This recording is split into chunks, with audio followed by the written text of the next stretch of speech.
안녕하세요, 이니글씨입니다. 제노브펜으로 배우는 캘리그라피 14번째 시간입니다. 오늘은 문장의 구도에 대해서 알아보도록 하겠습니다. 캘리그라피의 구도는 문장이 자연스럽게 읽힐 수 있도록 줄바꿈이나 정렬 등의 방법을 이용해서 이런 식으로 문장 전체가 한 덩어리처럼 보일 수 있게 써주는 방법을 얘기합니다. 이런 문장의 덩어리를 어떻게 만드는지 알려드릴게요. 교재를 보면 제가 이렇게 행복한 오늘이라는 문장을 쭉 이렇게 한 줄로 적어놓은 걸 볼 수가 있을 거예요. 지난 시간에 배웠던 짧은 문장의 강조를 활용해서 행복한 오늘을 적어볼게요. 오늘이라는 덩어리가 더 강조가 될 수 있도록 오늘 이런 식으로 적어봤습니다. 지금은 문장이 짧기 때문에 오늘을 강조하고 있구나 라는 게 잘 보이긴 하지만요, 이 포인트를 보는 사람이 더 쉽게 느끼게 하기 위해서 캘리그라피에서는 줄바꿈이라는 걸 사용합니다. 지난 시간에 연습했던 것처럼 행복한과 오늘이라는 두 덩어리를 한 줄로 적어주는 게 아니라 이번에는 줄을 바꿔서 아래로 내려서 써볼 거예요. 행복한이라는 덩어리를 먼저 적어볼게요. 행복한, 이렇게 적고 나면 이 아래에 이렇게 글자가 들어갈 수 있는 공간이 생기죠. 이 공간에다가 이렇게 연습했던 오늘을 그대로 넣어주겠습니다. 오늘. 캘리그라피에서는 글자를 덩어리로 만들기 위해서 띄어쓰기를 따로 사용하지 않는데요, 띄어쓰기를 하지 않고 쭉 문장을 쓰게 되면 보는 사람이 너무 피곤할 수 있어요. 그래서 보는 사람 입장에서 더 쉽고 편하게 문장을 끊어서 읽을 수 있도록 줄바꿈이라는 걸 사용합니다. 이렇게 쓰게 되면 행복한 오늘이라고 자연스럽게 끊어져서 읽어지게 되죠. 한 번 더 써보면 행복한 오늘.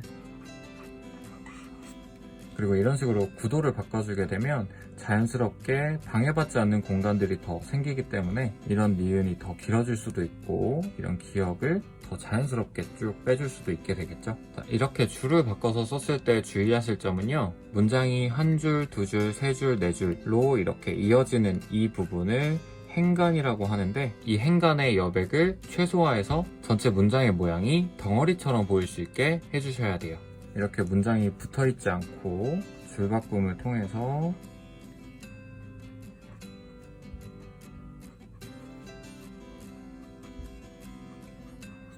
이렇게 행간의 여백이 있도록 이렇게 써주게 되면 행복한 오늘이 덩어리처럼 보이지 않고 행복한과 오늘이라는 따로 분리된 글자로 보일 수도 있어요. 지금은 짧은 문장을 연습하고 있어서 큰 차이가 안 나는 것처럼 보일 수 있지만 더 긴 문장을 연습을 했을 때는 이 행간이 좁혀지지 않으면 글씨가 덩어리처럼 보이기도 힘들고 더 재미없게 읽혀질 수도 있어요. 이번에는 행복한 오늘이라는 문장을 행복이라는 단어와 한이라는 조사, 오늘이라는 단어, 이렇게 3개의 덩어리로 나눠보겠습니다. 그러면 행복, 한, 오늘, 이런 식으로 글자가 써지겠죠? 이렇게 한번 써볼게요. 행복,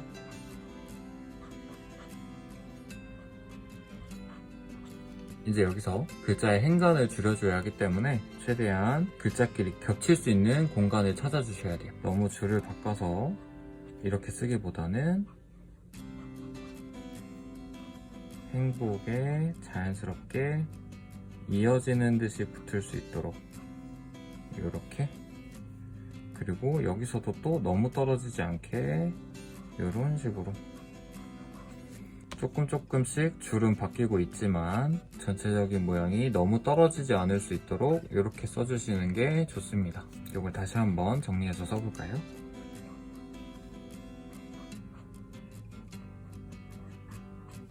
행복한 오늘. 이런 식으로 계단을 내려오는 듯한 구도를 만들어 볼 수도 있을 것 같아요. 이번에는 워크북에 나와 있는 이런 모양의 구도로도 한번 써볼게요. 이 모양을 보면 아까 계단처럼 내려오던 단어들을 가운데로 딱 정렬을 잡아준 거예요. 그거에 맞춰서 써주시면 되겠습니다.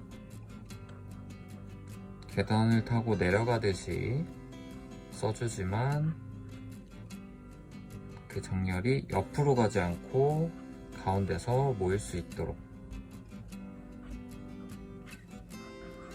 이런 식으로 써주시는 거예요. 한 번 더 써보면 행 쓰고 폭이 조금 내려올 수 있도록 이런 식으로 써주시고, 이 사이에 공간이 보이죠? 여기에 한을 쏙 넣어주시는 거예요. 그리고 다시 이 정렬을 맞춰서 오늘 이렇게 쓰고 리을을 활용해서 강조를 해주시면 됩니다.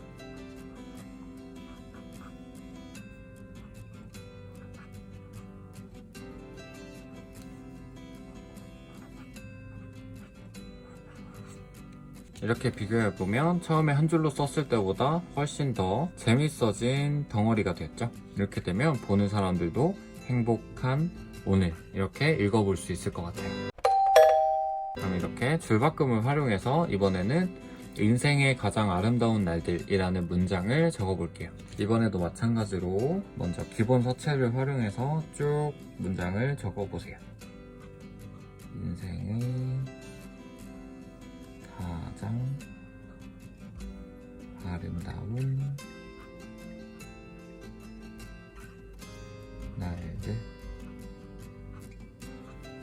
이번에도 한번 덩어리를 나눠볼까요? 덩어리를 나누는 가장 쉬운 방법은 띄어쓰기가 되는 부분을 덩어리로 끊어주시는 거예요. 인생의 가장 아름다운 날들. 그럼 덩어리에 맞춰서 덩어리끼리 붙을 수 있게 다시 한번 써볼까요? 인생의 가장 아름다운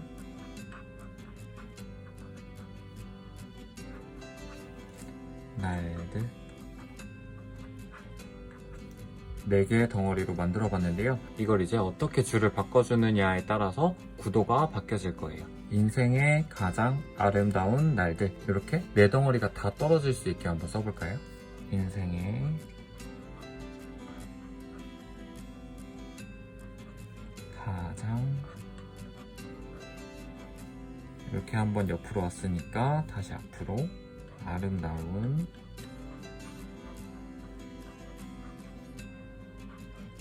여기에 맞춰서 날들. 이렇게 하면 4줄로 만드는 덩어리가 되겠죠. 이번에는 이렇게 떨어뜨리지 않고 인생의 가장 아름다운 날들, 이렇게 2덩어리로 써볼게요. 인생의 가장, 여기서 줄만 바꿔주면 되겠죠? 앞으로 와도 되고 뒤로 와도 되고. 그런데 우리는 이 행간을 줄여주기 위해서 이렇게 가능한 한 큰 글자가 여기에 들어갈 수 있도록 위치를 잡아주시는 게 좋을 것 같아요. 그래서 여기 리을이 이렇게 크게 들어간다고 생각하면 아가 한 이쯤 올 수 있겠죠? 그리고 여기에 리을을 넣어주고 다운. 그러면 행간이 딱 더 좁혀질 수 있을 것 같아요. 여기서도 이 공간에 2번째 줄이 들어가서 더 글씨가 좁아질 수 있도록 이런 식으로 써주시면 될 것 같습니다. 한 번 더 써볼까요? 인생의 가장 아름다운 날들. 이런 식으로 사이사이에 글씨가 들어갈 수 있도록 써주시면 이렇게 큰 덩어리를 만드실 수가 있을 거예요. 이런 식으로 정렬을 똑같이 맞춰서 써줘도 되고, 아까 썼던 것처럼 계단이 이렇게 내려오는 것처럼 계단식 구도를 사용해서 이렇게 써주셔도 괜찮습니다. 문장을 이용해서 구도를 바꾸는 방법은 이렇게 써주시면 되는데요. 여기서 하나 빠진 게 있죠? 바로 강조입니다. 이 문장의 4개의 덩어리 중에서 강조해야 될 부분을 찾아서 강조해준다면 더 멋있는 캘리그라피가 되겠죠? 인생의 가장 아름다운 날들. 제가 다시 읽어보니까 문장을 이렇게 3개로 나눌 수 있을 것 같아요. 아름다운 날들이 제일 큰 포인트가 되고, 그 다음에 가장, 인생애가 3번째. 이런 식으로 강조의 우선순위도 정해볼 수 있을 것 같아요. 이거에 맞춰서 다시 한번 써볼게요. 제일 강조가 안 되는 인생의 라는 덩어리는 기본체를 이용해서 강조가 안 될 수 있도록 이렇게 써주고요. 그 다음에 가장, 두 번째로 강조가 되는 가장, 이런 획들을 활용해서 조금 강조를 해주면 좋겠죠. 그리고 마지막 강조가 되는 아름다운 날들, 이런 식으로 인생의 가장 아름다운 날들 이렇게 써볼 수가 있겠죠. 한 번 더 써볼게요.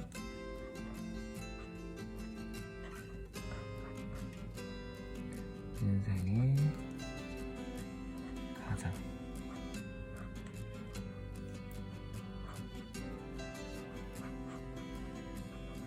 아름다운 날들, 이렇게 써주면 날이라는 게 제일 포인트가 되는 문장이 써지게 되겠죠. 이렇게 쓰고 보니까 날들이라는 부분이 딱 튀는 게 보이시나요? 얘가 한 줄로 더 내려와도 좋겠다 라는 생각을 해볼 수가 있겠죠.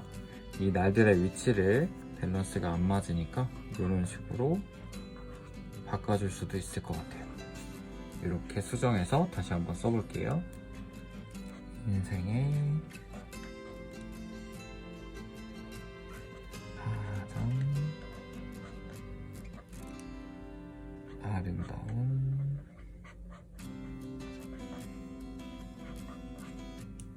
날들, 이렇게 쭉 써주게 되면 네 줄로 된 계단식 모양의 구도가 완성이 될 거예요. 자, 지금 보셨던 것처럼 처음에는 우리가 어떻게 이 문장을 쓸지 대략적으로 예상을 해서 구분을 해서 써봤지만 막상 이렇게 문장으로 써보게 되면 변수들이 생길 수도 있어요. 이럴 때는 당황하지 말고 이렇게 수정을 해서 더 좋은 구도를 완성해 보시면 되겠습니다. 단어를 강조하기 위해서 구도를 바꾸고 꾸며주는 방법은 있지만 구도에 정답은 없으니까 자유롭고 다양하게 연습해 보시면 좋겠습니다. 워크북에서도 인생의 가장 아름다운 날들이라는 예문으로 한 줄로도 써보고 이렇게 두 가지 버전으로 두 줄로도 써보고 그리고 이렇게 세 줄, 이렇게 네 줄까지 다양하게 적어봤습니다. 마지막으로 네가 내 봄이었으면 좋겠다 라는 문장을 연습해 볼게요. 처음에 어떻게 해야 되는지 알고 계시죠? 연습할 예문을 쭉 적어 보시는 거예요. 네가 내 봄이었으면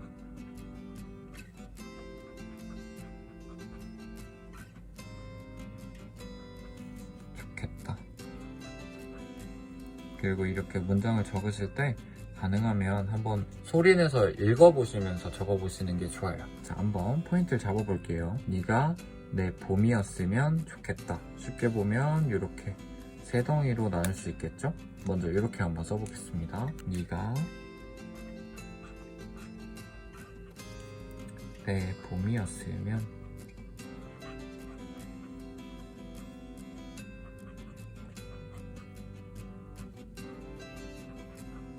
좋겠다. 이렇게 행간을 잘 최대한 줄여서 이렇게 써주시면 되겠습니다. 이렇게 계단식으로 정렬을 맞출 수도 있고 가운데 정렬로 맞출 수도 있겠죠? 근데 가운데 정렬을 맞추려고 보니까 이 덩어리가 네가 내 봄이었으면 좋겠다 이런 식으로 비율이 잘 맞지 않아요. 그래서 네가 내 봄이었으면 좋겠다 이렇게 최대한 글자 수가 비슷할 수 있도록 이렇게 한번 나눠줘 볼 거예요. 네가 내 봄이었으면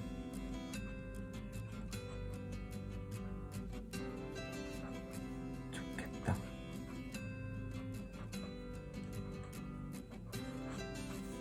한 번 더 써볼까요? 네가 내 봄이었으면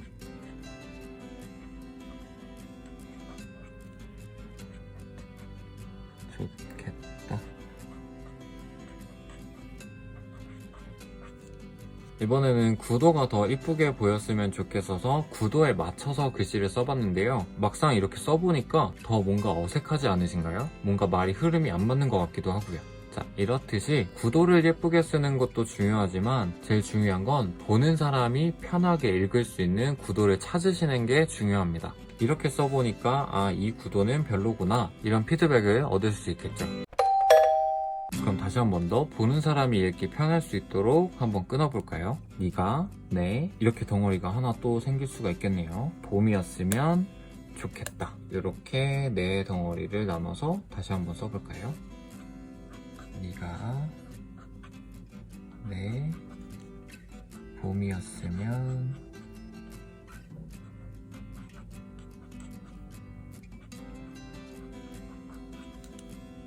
좋겠다. 아까보다는 조금 자연스러워졌죠? 근데 저는 아직도 이 띄어쓰기가 조금 불편한 것 같아요. 그래서 이걸 아예 묶어서 써주고 싶어요. 네가 내 봄이었으면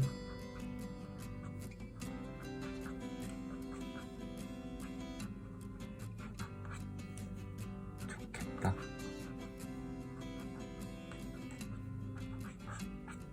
이렇게 세 줄로 바꿔줘 봤습니다. 네가 내 봄이었으면 좋겠다. 아까보다는 조금 더 읽는 게 자연스러워졌죠. 이번에는 네가 내 봄까지 끊어서 네가 내 봄이었으면 좋겠다. 이렇게 두 줄로 한번 써볼게요. 네가 내 봄까지 이었으면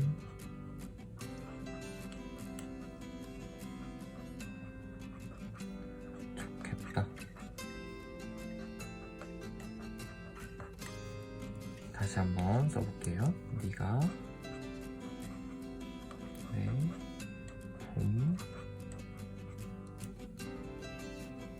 봄이었으면 좋겠다.